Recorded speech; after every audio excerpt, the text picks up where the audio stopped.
All right, one of the most looked-for participants in the parade is Miss Chinatown, USA. Of course, and for nearly 60 years, young women from all across the country have come to San Francisco to compete in the annual Miss Chinatown, USA pageant. Last Saturday, the 2016 winner was crowned. The Miss Chinatown, USA 2016. Yes. Contestant number 4, Stephanie Wong. Stephanie Wong of Millbrae won the title after defeating 12 other contestants. Stephanie joins us live in studio this morning. How exciting for you, and I know this is a huge honor in the Chinese culture for you to be doing this and representing essentially Chinatown.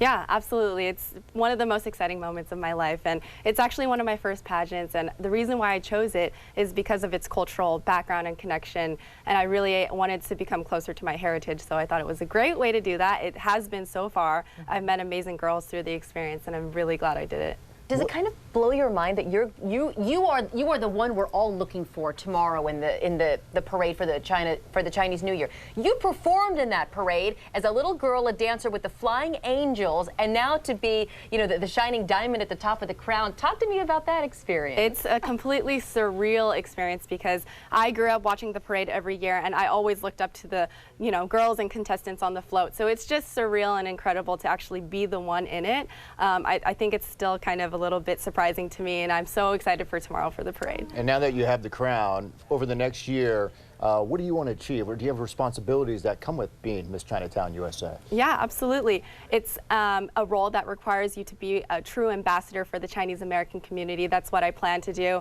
I've always been very interconnected with the Chinese Americans in the Bay Area, and I think especially with this national title, it'll give me a great way to go beyond borders and go out of state to connect with those across the country and hopefully even internationally. Stephanie, does it ever cross your mind that at this parade on Saturday there will be a little girl there who could very well be eventually filling your shoes? She's there somewhere, maybe. Are you going to pay special attention to the little girls there? That's something that I haven't even thought about, but you're right, because I was in those shoes, you know, maybe 10 years ago. So I think if there is anyone there, I want them to know not to be afraid, to take chances, to try and do this one day, because this is an experience they'll never forget. I'm really glad I did it, and I'm really glad that I wasn't afraid to step out of my boundaries and really gain public speaking experience and stage presence and executive presence. It's a great professional and personal experience for anyone out there.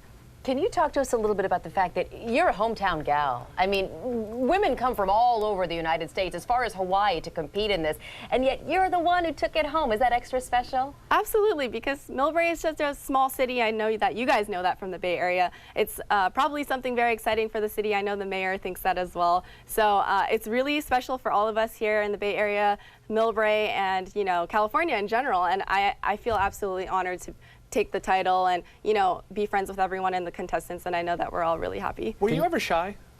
Yes, absolutely. I didn't see it at all, right? No. Yeah, I've always been a performer. I've always danced my entire life, so I think that came a little natural to me, but in terms of speaking and being shy, I think I broke out of my shell probably in college and being a part of organizations as big as 200 people, yeah. And you had to perform during the pageant? Yeah. What did you do? I did something called aerial silks acrobatics that I only started a year ago, actually. What exactly does that entail? So what that entails actually is climbing up and doing acrobatic moves and flips and drops on a silk hanging from the ceiling that's 33 feet high. Can I ask you, for our viewers, what you're wearing is just beautiful. Can you explain the pieces of it, and Sure. Is this what Miss Chinatown USA always wears? Yeah. Yep. So what I'm wearing is a traditional cheongsam or chi pao, which is the traditional style of Chinese formal wear. And then this is just a scepter that the crowned winner gets to hold and, you know, dub people. But this robe is actually something that we've worn traditionally for the pageant for many, many years. The pageant's been around for 59 years now. So this has been worn with all the winners, which I'm very honored to wear. Is it heavy? I'm seeing a lot of sequins. A little bit, yeah. But I can move in it, so I think it's okay. You know, Stephanie, you can't pop into Starbucks wearing something like that. No. You're very Well, I think she could. Okay, she can pull it off. She's Miss Chinatown USA. Before before we have to leave, you kind of threw out what I thought was a very interesting line. We were joking about waving, right? And how you've got this perfectly fluid, glamorous, elegant wave. And you said, tell me about the package that has to come with the wave. Oh, well, like I said earlier, you can't look confused. You got to look confident. You got to own the wave. Right. And know that people, like you said, the little girls out there are looking at you, and you just got to smile and connect with the people out there. So. Be the wave. Yes. Be one with the You wave. can't be Got all. So, Love and it. can I just mention she's a technical consultant who works at Oracle. So when we talk about full package, it's you, Stephanie Wong. Thank you Miss so much. Chinatown Stephanie, USA congratulations. We'll see you tomorrow night. Yeah, you We'll will. be waving, not as glamorously as you. I'll but- wave back. Can you do a little wave? There you have it, right there. Coming up on Mornings on 2, the 9.